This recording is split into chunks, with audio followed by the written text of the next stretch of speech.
maamulkii madaxweynihii hore ee Mareykanka Barack Obama wuxuu diiradda saaray istiraatiijiyad laba geesood ah oo ka fogeyd himilada Sacuudiga ee ahaa in Mareykanku ka taageero awoodda guud ee bariga dhexe ay ku ilaashanayso iyo amnigeeda iyo waliba siyaasadda shanta dal ee golaha iskaashiga Khaliijka ku jira kuwaas oo bishii November ee 2012 midoobay waxayna dawladahaasi kala yihiin Sacuudi Carabiya, Bahrain, Qatar, Imaaraadka iyo Cumaan. daawadayaal ku soo dhawaada barnaamijkeennii xulashada dunida oo aad markasta kala socotaan Horfadhi Media.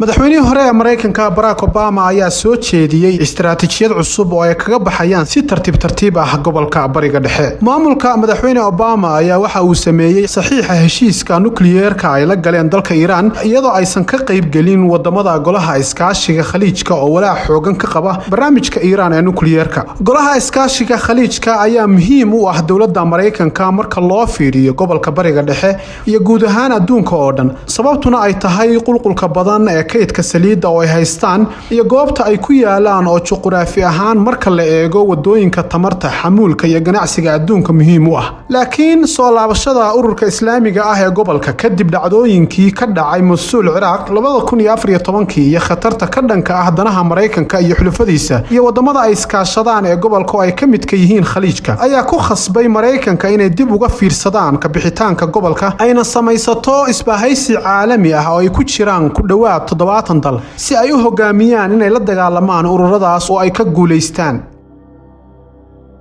haddaba markii uu madaxweynaha hadda xilka haya ee Donald Trump uu xukunka qabtay bishii Janaayo ee 2017 maamulkiisu waxay qaateen istiraatiijiyad cusub oo ku saabsan dagaalka ururada Islaamiyiinta iyo kooxo kale oo xiriir la leh Al-Qaacida, isla markaana lagu daro korarka khatarta tooska ah ee Iran ama quwadaha xulafada la ah Iran. labadaas tiir ee ugu waaweynaa ee maamulka cusub uu qaatay ayaa ku dhisnayd siyaasad ku aadan gobolka. wuxuuna safarkiisii ugu horeeyay ee dibadda uu Donald Trump u doortay caasimadda Sacuudiga Riyadh inay noqoto bartii ugu horeysay bishii May 2017 taasoo dhalisay inuu dalka Sacuudiga kala saxiixdo heshiis dhan $110 bilyan oo ka mid ah heshiis guud oo dhan $470 bilyan oo soconaya 10 sano gudahood. heshiiskaasina waa heshiiskii ugu weynaa ee taariikhda dhex mara labada dal, isla markaana shaqo abuur u noqday in ka badan 1 milyan oo qof oo Mareykan ah oo shaqo la'aan ahaa. wuxuu kaloo heshiisku ka koobnaa dhinacyo badan oo kala duwan oo ay ka mid ka yihiin dhinacyada difaaca, batroolka, saliidda iyo gaasta, duulista, tiknoolajiyadda, macdanta, caafimaadka iyo tamarta,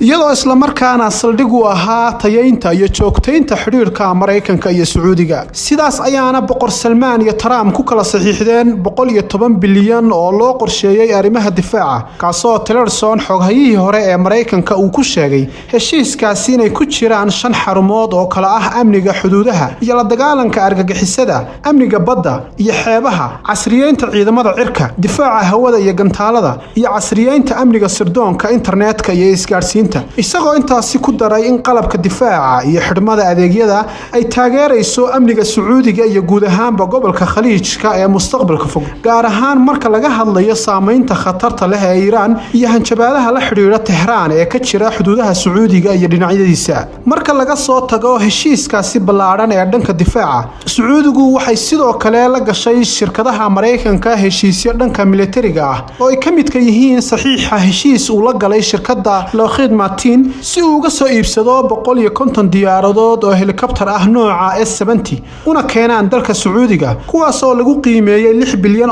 iyo sidoo kale 48 helikabtar oo nooca loo yaqaan Chinook CH-47F iyo 112 injiin oo noociisu yahay Lycoming T-55GA oo loo adeegsado helikabtarada kor ku xusan. heshiiskaas qaybta labaad ayaa ah in laan ka mid ah shirkadda Raytheon laga dhiso dalka Sacuudi Carabiya, laantaas oo diiradda saari doonta hirgelinta barnaamijyada si loo abuuro awoodaha maxalliga ah ee difaaca, duulista iyo warshadaha amniga ee Sacuudiga. heshiiska saddexaad ayaa dhigaya saxiixa qandaraaslaha gaashaandhigga ee loo yaqaan General Dynamics in lagu meeleeyo nashqadaynta injineerka soo saaridda iyo taakule taakulaynta gawaadhida gaashaaman ee barnaamijka hadda jira iyo kuwa mustaqbalka ee Sacuudiga si loo taageero hadafka ah in la xaliyo 50% kharashka militariga ee Sacuudiga sida laga soo xigtay halkudhigyada Maxamed bin Salman ee himilada 2030. dhanka kalena waaxda difaaca Mareykanka ee Pentagon-ka ayaa sidoo kale bishii hore shaacisay in shirkadda Boeing uu siiyay 2 qandaraas oo qiimihiisu gaarayo in ka badan $2 bilyan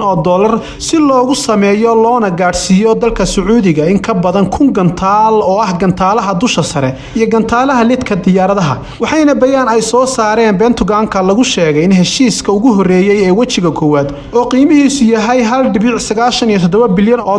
loo qoondeeyay casriyeynta iyo horumarinta gantaalada Salam IR marka lagu daro keenista 650 gantaal oo cusub oo lagu taageerayo dawladda Sacuudi Carabiya. qandaraaskaas gantaalada Salam IR ayaa lagu wadaa in la dhameeyo bisha Diseembar ee 2028 gantaaladaas oo ah kuwa loo adeegsado dhul ilaa cir isla markaana lagu hago nidaamka meelaynta caalamiga ah ee GPS wuxuuna bartilmaameedkiisu gaari karaa masaafo dhan qiyaastii 290 kilomitir. Pentagon-ka ayaa sidoo kale ku dhawaaqay qandaraas qiimihiisu gaarayo in ka badan $650 milyan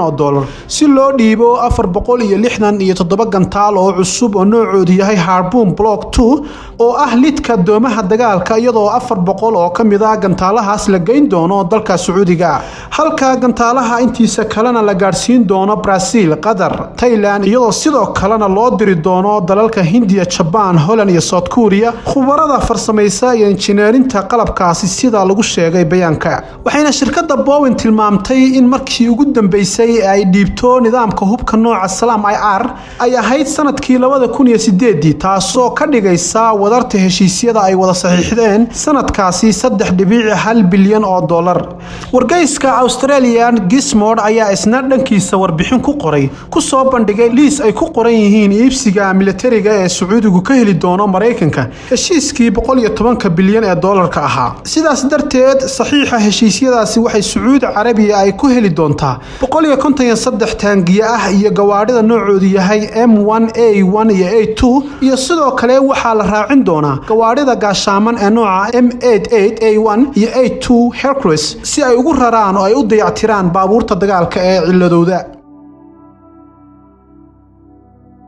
Mareykanku wuxuu sidoo kale Sacuudiga siin doonaa gantaalaha noocyada 58A iyo A57 iyo waliba 48 oo ah qoryaha darandooriga u dhaca noocoodu yahay M240H iyo sidoo kale nidaamka gaashaaman ee gantaalaha nooca THAAD. dhanka kale Sacuudigu waxay u qoondeeyeen qiyaastii 8% wax soo saarka guud ee gudaha dalka oo qiyaastii gaaraysa ilaa 28% miisaaniyad sanadeedka guud. sidaas darteed khubarada ayaa rumaysan inaysan la yaab ahayn in Sacuudigu ay 28% miisaaniyad sanadeedka ku bixiyaan qaybaha amniga iyo militariga iyadoo gobolka bariga dhexe laga dareemayo halgana awoodeed oo looga soo horjeedo kadeedka siyaasadeed iyo kalitalisnimada. waxayna khubaradu intaasi ku dareen in lacagta riyaalka Sacuudigu ay ku xiran tahay doolarka Mareykanka taasoo yareynaysa walaaca laga filan karo inuu deganaansho la'aan soo food saaro muddooyin dheer iyadoo la filayo in la sii wado xiriirkaasi kaas oo hay'adda lacagta Sacuudigu ay cadaynayso sida ay uga go'an tahay inay ku xidho riyaalkeeda Sacuudiga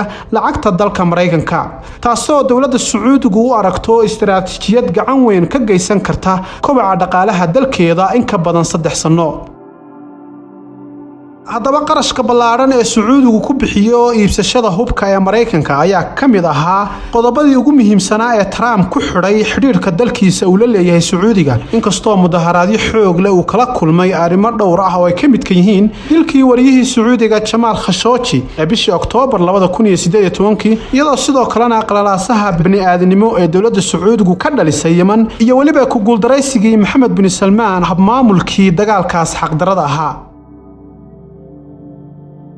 kadib soo galitaankii Trump ee maamulka aqalka cad wixii inta ka dambeeyay Sacuudigu wuxuu noqday saaxiibka ugu weyn ee Mareykanka ee gobolka bariga dhexe isagoo madaxweynaha Mareykanku uu ku shaqeeyo mabda'a isdhaafsiga ilaalinta amniga difaaca militariga iyo lacagta wuxuuna ku celceliyay dhowr jeer in haddii dalalka adduunku ay doonayaan inaanu difaacno waa inay kharashaadka mas'uuliyadiisa qaadaan isagoo si gaar ah tusaale ugu soo qaatay in Sacuudigu uu yahay wadan hodan ah oo ogolaaday inay ka caawiso dawladda Mareykanku xagga amniga iyo difaaca kuna bedeshay lacag fara badan inuu bixiyo. wakaaladda wararka ee Reuters ayaa shaaca ka qaaday in Trump uu gudbiyay codsi sharaf dhac ah oo uu diray Mohammed bin Salman kaasoo uu codsaday in la yareeyo wax soo saarka saliidda maalinlaha ah haddii kale uu gabi ahaanba uu kala bixi doono dhulka Sacuudiga ciidamada Mareykanka ee halkaas ku sugan. arrintan ayaa timid kadib markii heshiis u dhaxeeyay Sacuudiga iyo Ruushka iyo soo saarayaasha ka baxsan ururka OPEC ee qabsoomay bishii Abriil 12keedii si loo yareeyo 10 milyan oo foosto oo kamid ahaa